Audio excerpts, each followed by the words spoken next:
Divine greetings, entities, energies, lovelies, bodies of light, the seekers and sojourners of truth, 144, chosen of the chosen few. You all know who you are. I greet you in the love that lights the truth from my heart to yours. I am Celestial Earth, and this lovely divine energy essence of it all, reporting to you live, always in dimension number 5, especially more as we are really crossing that bifurcation bridge and the timelines are going through a divergence into a convergence, diverting to convert, and we'll speak more about that on another video. This one particular is about the day of reckoning, this new moon. This is actually a post new moon, because I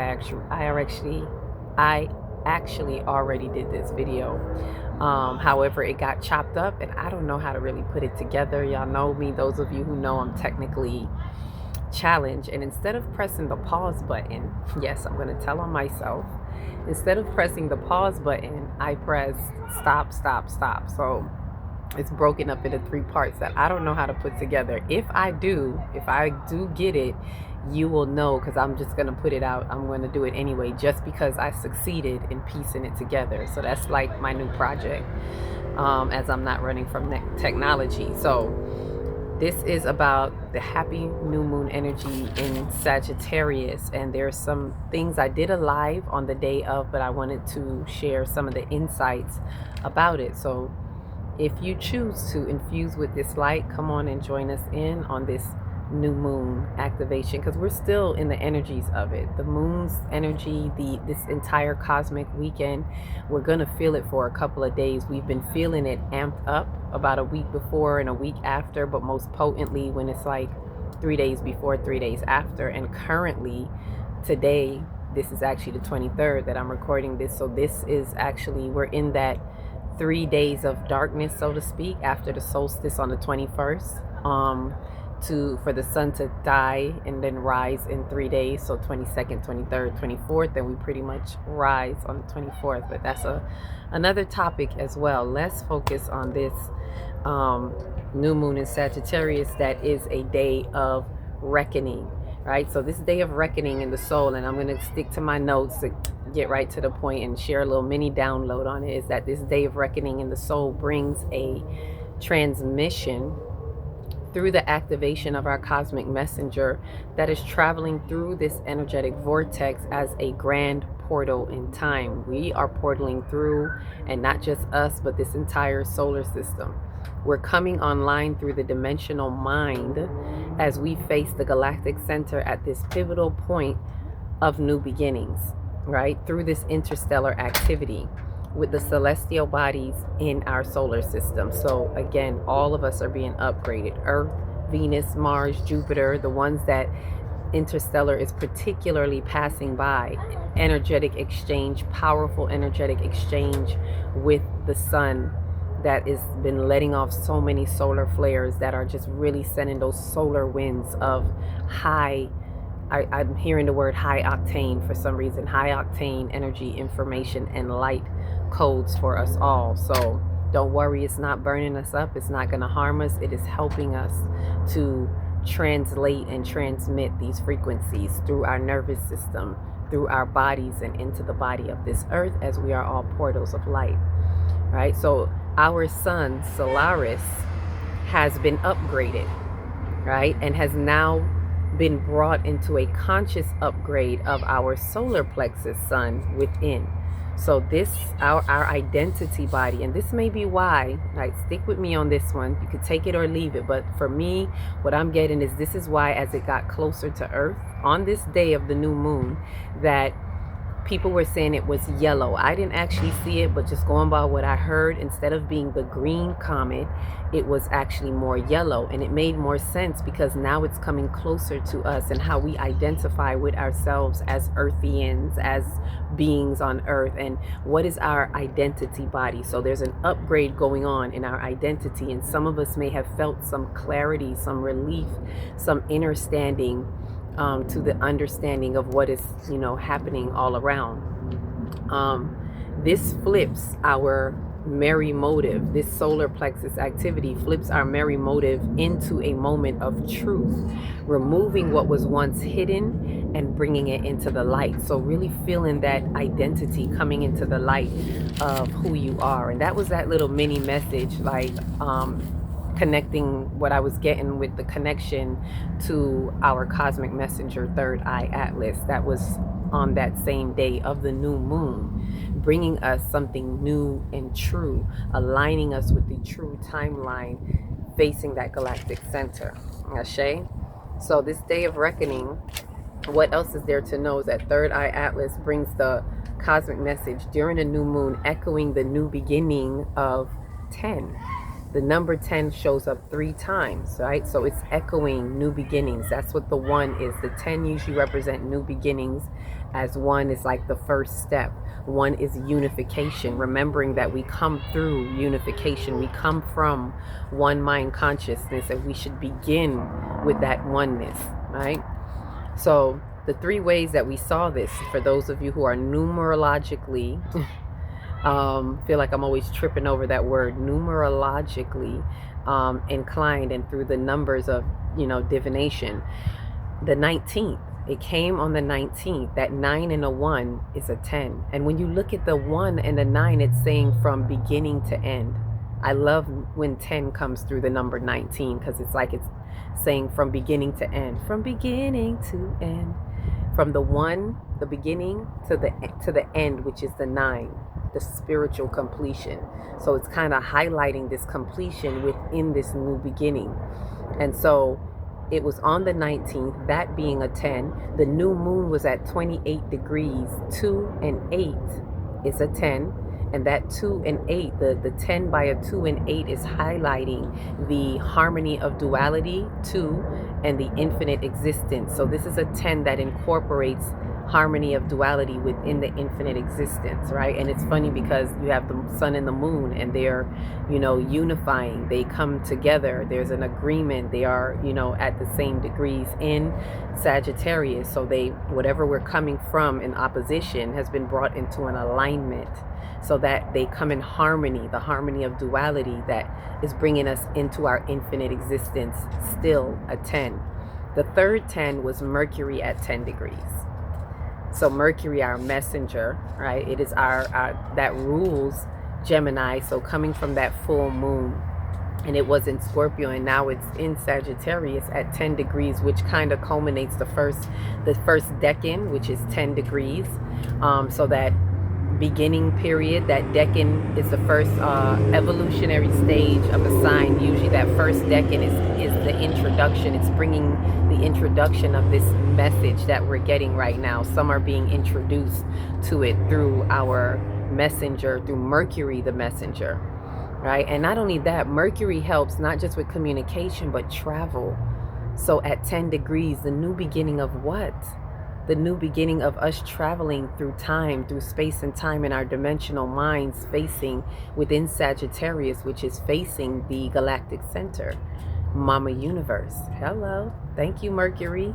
And with this, it's like you can kind of feel the cosmic messenger just, guiding us along and, walking us with our hands. I keep saying this, and just carrying us like, here you go to Mama Universe. There she is, having us face our mom, and coming online with what already was. It was always there, but it's becoming more accessible to those of us who are amplifying with the frequencies, and who are being able to cross that bridge, the bifurcation bridge, who are feeling the split, but knowing that split is really bringing us into a bridge, right? And so it's just a beautiful thing altogether. Let me stay focused. The messages are clear that this is a new beginning for all humanity, whether they feel it, see it, know it or not. This is definitely a new beginning. Now, how we experience that beginning is determined by how we integrate in our souls.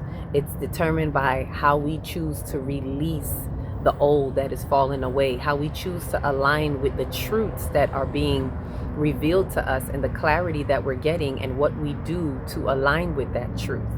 That determines what this beginning is going to bring for us and how we experience it, whether we're going to be of resistance and it brings more struggles, or are we going to fall in alignment and we're going to find our assignment. Ashe? We're facing the galactic center at as Sagittarius aligns at 27 degrees. Now this one I have to look back and check, because I sometimes confuse whether it's 27 degrees or the 27th day of December, because knowing that degrees are days, you know, those who, while doing the 5D calendar, helping us to see, when I utilize it, I understand that the degrees are the days. So for those of you who have the 5D calendar, when you look at the beginning of a month, which is a sign or a house, you'll see that the first day is the first degree. So that first degree all the way through the end of that month is the, you know, closing. Each day is a degree. The sun moves, well, not really the sun, it's really us that moves, but from a solar perspective, through the ego of the earth, at a solar perspective, the sun moves a day, a degree a day, about a degree a day. It's not so exact, but about a degree a day. So, but at 27, and look at that, that 2 and 7 is a 9. So at 20, I'm willing to bet, if I'm going to stick more to being cosmically aligned, more likely with the truth, it's probably going to be at 27 degrees of Sagittarius. So even just before this 28th degree, we're really facing that galactic center, and that 2 and 7 is a 9. So spiritual completion, which brings us, you know, to the 19th being from beginning to end, another completion. So there's so much, you know, completion that's being had.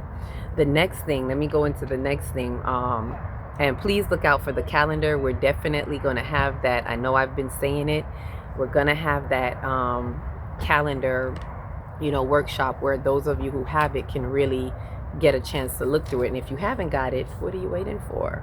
Go ahead and email me in that description and get your calendar to help get you off the Gregorian timeline. This is a very pivotal moment that is helping us to do so, which is what the calendar came about for 2 years ago when I started putting it together, was because of following the cosmos and recognizing where we truly align. And this is what's going to help us. This new moon is saying, hey, new time, new shift.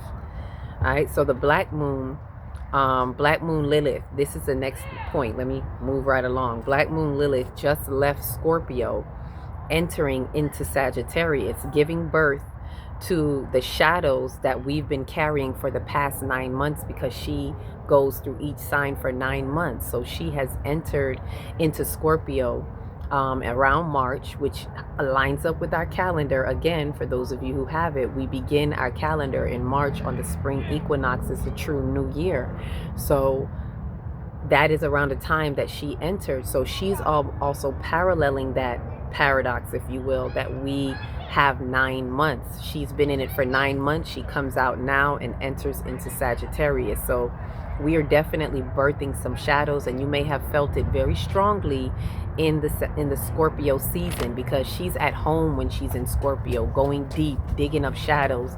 Death to rebirth transformation is Scorpio, and she's bringing that, but with a newness. Like, it's to bring us into to having a healthy, it's like a healthy rebellion, to being like, I no longer need that. I'm unapologetically me and free. So if it's truly worked through you in that manner, you come out with a new freedom, so to speak. So this is for the past 9 months. So she's also helping to regulate the true timekeeping in the cosmos, introducing Sagittarius as the true 9th month, which is what I was just saying. So Sagittarius being the true 9th month of the year, because our year ends in at Pisces. So right now, what the Gregorian calendar has us on, the 12 months ending in December, is not true, because we're simply entering into that last quarter. the winter cycle, the respiriting season. This is what the winter solstice introduces us to. It's that time to go within into the wisdom of the soul and really plan and prepare for the next year. So this Black Moon and Lilith is really helping us to align with true time. So what's being birthed in us in humanity in regards to time and alignment with divine timing is that, hey, we're waking up to the awareness that this is the 9th month. Many have already been waking up to it. I've been hearing this for about 3 years now. That's a little bit before I started the calendars. With help from my spiritual team, because I could not make this up. I could not get this on my own. So this was through many downloads, especially through the year of 2023. It really came into alignment and hit and stuck and was like, you got to put this calendar out. So now this is a transitional time, and I invite and welcome a lot of us in. Those of you who know that this is not the true time, I invite us to align with that truth. No longer do we continue to just go with the flow of everybody else and say Happy New Year when we know that's not true, right? Where they want you to get up and go, go, go, we should be on a, low, and just, preparing for the next year, writing down, planning for when spring comes and we spring forward. So, looking at that as well, well, not the last thing, but another thing, one more to the last, is that there's a activation or